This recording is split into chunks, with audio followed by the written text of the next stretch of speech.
नमः शिवाय, जय माता दी। दोस्तों आज की इस वीडियो में मैं जानकारी लेकर आई हूँ अनंत चतुर्दशी की। हर साल भाद्रपद माह शुक्ल पक्ष की चतुर्थी तिथि को अनंत चतुर्दशी मनाई जाती है और इस साल जो है यह 28 सितंबर को मनाई जाएगी। इस विशेष दिन पर माँ लक्ष्मी और भगवान विष्णु की विधि विधान से पूजा अर्चना की जाती है और इस खास मौके पर व्रत रखने का भी बहुत ज़्यादा शुभ माना जाता है। अनंत चतुर्दशी के दिन गणेश जी की पूजा भी विसर्जित की जाती है।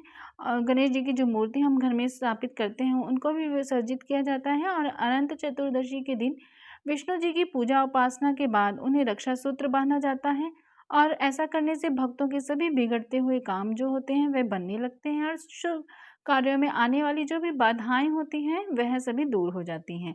तो चलिए इस साल अनंत चतुर्दशी का शुभ मुहूर्त क्या है, विधि क्या है पूजा की और इसके बारे में हम बात करते हैं। प्लीज़ वीडियो को पहले लाइक कर लीजिए, शेयर कर लीजिए अपनों के साथ और चैनल को सब्सक्राइब नहीं किया है तो प्लीज़ कर लीजिए और बेल आइकन को प्रेस कीजिए। तो आइए बात करते हैं आगे। देखिए जो अनंत चतुर्दशी होता है इसका बहुत ही ज़्यादा महत्व होता है। अनंत चतुर्दशी के दिन श्री हरि और माँ लक्ष्मी की पूजा का विशेष महत्व होता है और लंबे समय से अगर कोई किसी बीमारी से जूझ रहे हैं कोई लोग तो अनंत चतुर्दशी का जो व्रत होता है वह ज़रूर रखना चाहिए। साथ ही अगर ग्रह कलेश से छुटकारा पाना है और घर में सुख शांति के लिए आप चाहते हैं कि हमारे घर में सुख शांति आए, ग्रह कलेश है वह दूर हो जाए तो अनंत चतुर्दशी का दिन बहुत ही ज़्यादा लाभकारी माना जाएगा। इस दिन व्रत रखने से धन धान्य और सुख संपदा में बढ़ोतरी भी होती है और अनंत चतुर्दशी के दिन श्री विष्णु सहस्त्रनाम स्तोत्र का पाठ ज़रूर करें।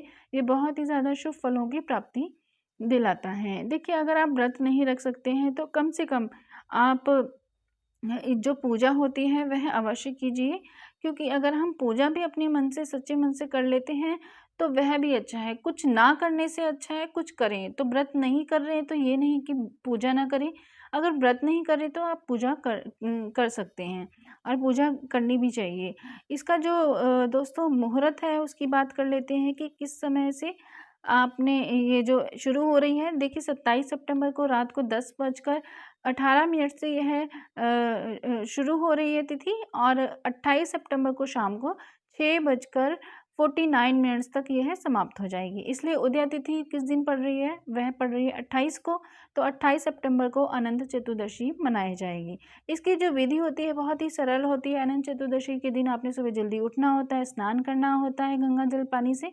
साफ सुथरे अच्छे जो कटे या फटे वस्त्र ना हों, ऐसे साफ सुथरे अच्छे से धुले हुए कपड़े आपने पहनने होते हैं। मंदिर जाकर आप अपने घर के मंदिर में पूजा कीजिए। आपने मंदिर में आप भगवान विष्णु जी और माँ लक्ष्मी को प्रणाम करें। उनको चौकी पर भी स्थापित करना चाहें कर सकते हैं, अगर नहीं करना चाहते हैं तो कोई बात नहीं। मंदिर में जो रखे हुए हैं आपने लक्ष्मी जी विष्णु जी, आप वहाँ पर भी उनकी पूजा कर सकते हैं। गंगा जल का छिड़काव कीजिए, सूर्योदय को जल अर्पित कीजिए। इसके बाद एक चौकी पर आप कपड़ा बिछाकर रेड या पीला आप बिछाकर कपड़ा विष्णु जी की मूर्ति और माता लक्ष्मी जी की मूर्ति वहाँ स्थापित कीजिए और कलश आप रख लीजिए। कलश रखना भी बहुत बेहद ही ज़्यादा शुभ होता है। उसके पास राइट साइड पे हमेशा कलश रखा जाता है। अपने राइट साइड पे नहीं, जो हमने तस्वीर या फ़ोटो रखी है भगवान की राइट साइड पे रखना होता है कलश। परिवार में जितने भी सदस्य होते हैं उतना ही आपने संख्या में विष्णु जी को अनंत रक्षा सूत्र अर्पित करना होता है। हाँ, आपने इसमें अनंत रक्षा सूत्र जो होता है मार्केट में भी बने बनाए मिल जाते हैं। आप घर पे भी बना सकते हैं। जो रक्षा सूत्र होता है उसमें 14 जो होती हैं आप उसमें गाँठें लगा सकते हैं और अगर नहीं आपके यहाँ रिवाज़ है यही 14 गाँठें लगाने का तो उसमें आप सिंपल ऐसे ही मार्केट से बना बनाया जो आता है वह आप खरीद कर भी वहाँ अर्पित कर सकते हैं। विष्णु जी और माँ लक्ष्मी को आपने फल फूल अर्पित करने हैं, धूप दीप नैवेद्य अर्पित करना है। जो भी भोग आपके सामर्थ्य में हो, अगर कुछ ना हो तो मिश्री के 2 दाने भी अगर आप रख देंगे तो वह भी एक तरीके से आपकी तरफ से भोग माना जाता है कि आपने प्रसाद चढ़ाया है। आप उनकी आरती कीजिए, अनंत चतुर्दशी की कथा सुनें, बहुत ज़रूरी होती है। जब भी आप कोई विशेष अवसर पर कोई पूजा करते हैं तो कथा अवश्य सुन लिया करें। और सभी को प्रसाद जो है अपने घर में बाँटिए। और पूजा के बाद जो पुरुष होते हैं वे अपने राइट हैंड पे दाएँ हाथ में यह जो रक्षा सूत्र होता है वह बाँधते हैं, और महिलाएँ होती हैं अपने बाएँ हाथ में अनंत रक्षा सूत्र को बाँधते हैं। देखिए, रक्षा सूत्र आपने विष्णु भगवान को चढ़ाना है, उतनी संख्या में चढ़ाना है जितने आपके घर के मेंबर्स होते हैं। अगर आप 5 मेंबर्स हैं तो 5 रक्षा सूत्र वहाँ विष्णु भगवान को चढ़ाना है, वहाँ रखना है, उनसे प्रार्थना करनी है और जो पूजा आप कर रहे हैं वह करनी है। और पूजा अर्चना करने के बाद, आरती करने के बाद आप उन रक्षा सूत्र को उठाकर स्वयं बाँध सकते हैं।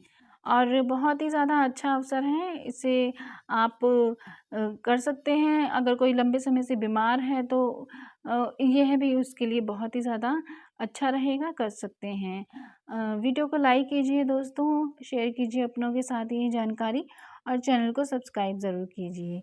बेल आइकन ज़रूर प्रेस कीजिए, और आगे जानकारी मैं लाती रहूँगी। तब तक के लिए ओम नमः शिवाय, जय माता दी।